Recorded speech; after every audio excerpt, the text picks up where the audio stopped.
हमारे सामने यहाँ एक मसावात समझे लिखी हुई है या इसको अलजबराई इबारत भी कह सकते हैं। हमें ये पता करना है कि ये जो इबारत ऊपर लिखी हुई है ये इन दोनों में से किसके बराबर है। तो इसीलिए यहाँ बराबरी का निशान है और बराबरी के निशान के आगे सवालिया निशान है। तो इससे पहले कि हम इन दोनों के ऊपर जाएं, हम पहले इसको ज़रा अगर गौर से देखें तो यहाँ ये x और ये x दोनों अलग अलग मौजूद हैं और आपस में जमा भी हो रहे हैं। तो क्यों ना हम इनको आपस में जमा कर दें। आपकी आसानी के लिए हम इसको ज़रा दोबारा लिख देते हैं। यहीं इसके आगे ही लिख देते हैं। ये जो है दरअसल ये है x और फिर ये वाला x हमने इधर इसके साथ लिख दिया और इसके आगे फिर 2y जमा हो रहा है और फिर 2 जमा हो रहा है। तो ये हमारे पास यही अलजबरा इबारत हमने थोड़ा सा तरतीब में लिख दी।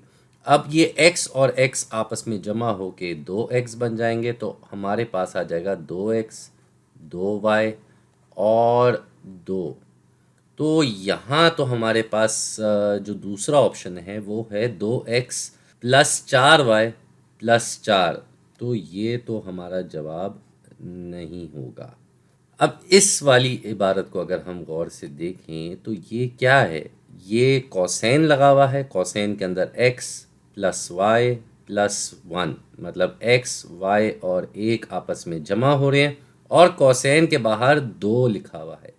क्योंकि कोसेन और 2 के दरमियान और कुछ नहीं लिखा हुआ, इसका मतलब 2 इस कोसेन के अंदर लिखे हर इस्तिलाह हर टर्म से ज़र्ब हो रहा है।